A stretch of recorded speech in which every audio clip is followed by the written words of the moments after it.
পথ প্রদর্শক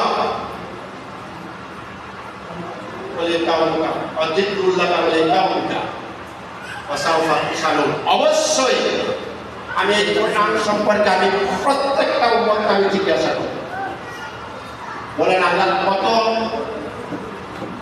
কথা যে যদি কোরআন না পড়েন আপনি কোরআন সম্পর্কে জিজ্ঞাসিত হবেন।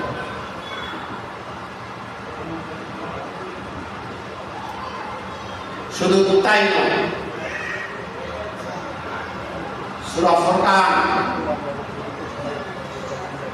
সেই ফুরকানের 30 নম্বর আয়াতে আল্লাহ বলেন কালা রাসূলুল্লাহ কালা রাসূলু ইন্না কওমি ইত্তাখিযু হাযাল কুরআনা মাহজুরা। আল্লাহর রাসূল আল্লাহর কাছে বিচার দিবেন, বিচার চাবেন আমাদের যারা কোরআন পড়ি নাই, যারা কোরআন শিক্ষা করি নাই। আল্লাহর রাসূল বিচার দিবেন, হে মহান রব, হে আমাদের সৃষ্টিকর্তা, এই কওম কোরআনকে ছেড়ে দিয়েছে,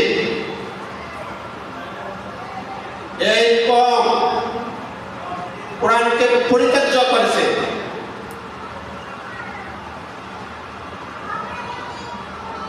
তাদের বিরুদ্ধে আমার অভিযোগ,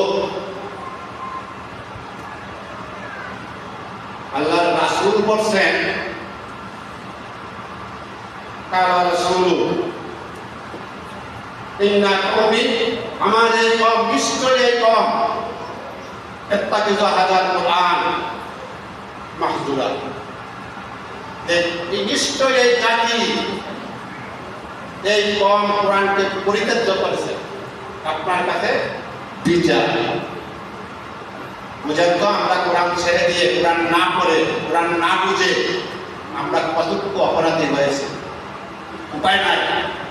কোরআন বলে কি জানেন, আমি বাংলায় বলি, শুধু তাকে বাংলাটা বলি। কোরআন বলেন যারা কোরআন শিক্ষা করেছে,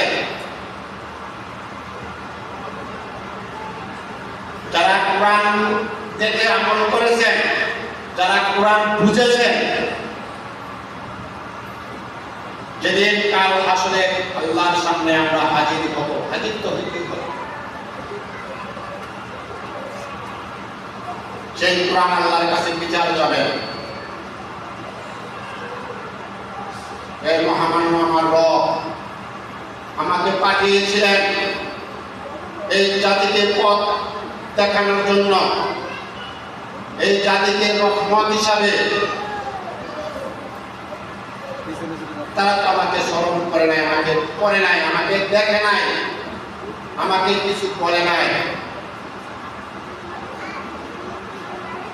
যতক্ষণ পর্যন্ত এর বিচারে, যতক্ষণ পর্যন্ত তাকে জাহান্নামে না দেওয়া হবে, ততক্ষণ পর্যন্ত আল্লাহর কিতাব তার পিছনে পিছনে থাকবে। আর যারা তা আমল করেছেন, যারা তা পড়েছেন, তা বুঝেছেন, সেই অনুযায়ী কাজ করেছেন, যতক্ষণ পর্যন্ত তাকে জান্নাতে প্রেরণা না করবেন ততক্ষণ পর্যন্ত কোরআন যাবে না তাকে ছেড়ে।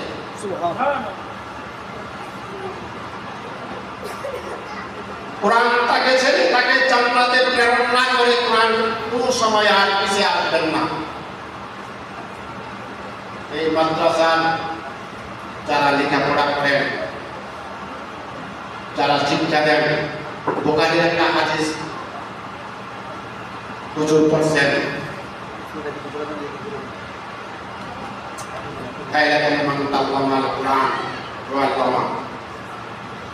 তোমাদের জন্য কোরআন যারা শিক্ষা করে এবং যারা শিক্ষা দেয় তারা হলো সবচেয়ে বেশি উত্তম।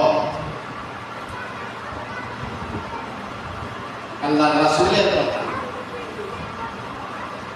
তাই মাদ্রাসায় শিক্ষা করতে হবে। আপনারা যারা অভিভাবক আছেন, বসার নজরুল ইসলাম জিল্লা নম্বর চলে গেছেন, অত্যন্ত চমৎকার কথা বলছেন যে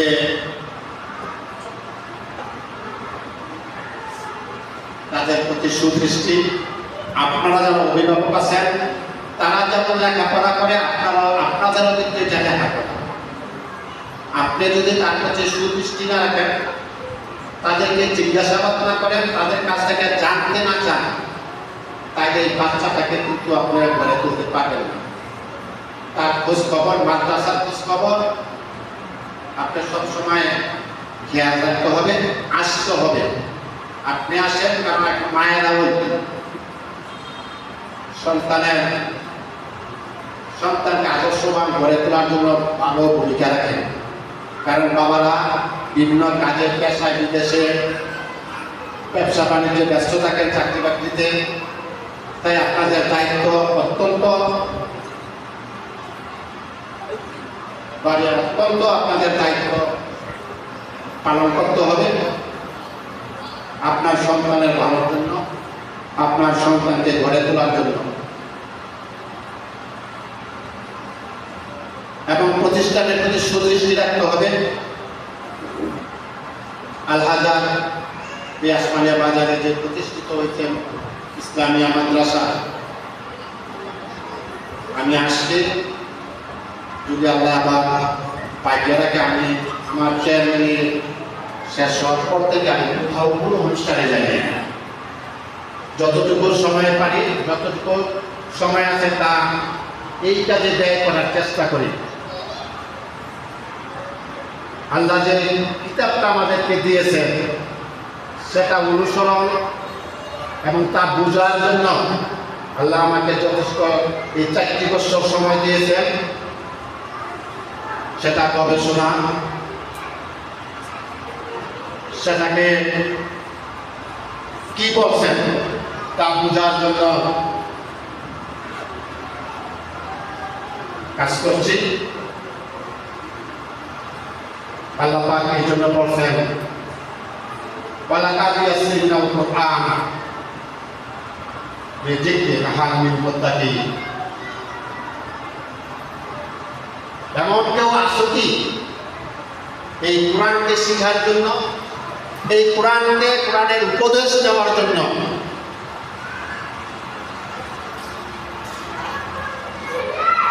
আমি এই কোরআনকে সহজ করে দিয়েছি। এই কোরআন আপনার ঢুকে, আপনি কোরআনটা হাতে নেন, কোরআনটাকে আলমারিতে, কোরআনটাকে তাকে, কোরআনটাকে বিলাপ লাগাইয়ে ফালাই রেখেন। কোরআনটা সকালে বিকালে হাতে নেন, কোরআনটা দেখেন। এখন যেহেতু ইন্টারনেটের যুগ, গুগলের যুগ, এটা পুরো দেখেন যাতে কি করে আপনার মনটা এখানে নেন, দেখবেন যে আল্লাহ কি হেদায়াত, কি শান্তি, কি রহমত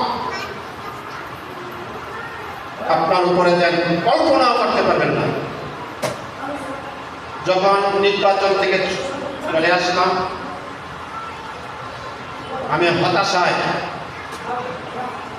এবং বিভিন্ন টেনশন, পারিবারিক, সামাজিক, রাজনৈতিক, অর্থনৈতিক সর্বদিকে একটা হতাশ হয়ে পড়লাম। আল্লাহ আমাকে স্মরণ করে দিয়েছেন যে শান্তির একমাত্র পথ তার বিধান, আল্লাহর বিধান। তুমি দেখো আমি কি তোমাদের জন্য পাঠাইছি।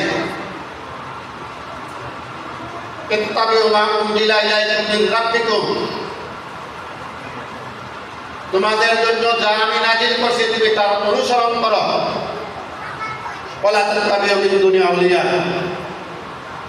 অন্য কিছু অনুসরণ করো না। আল্লাহ যখন বলেছেন হাজা বাসানুল নাস হুদানুর রহমান মুস্তালিল মুমিনিন, মুমিনের জন্য এটা হলো সুসংবাদ এবং কি বলে যে হেদা,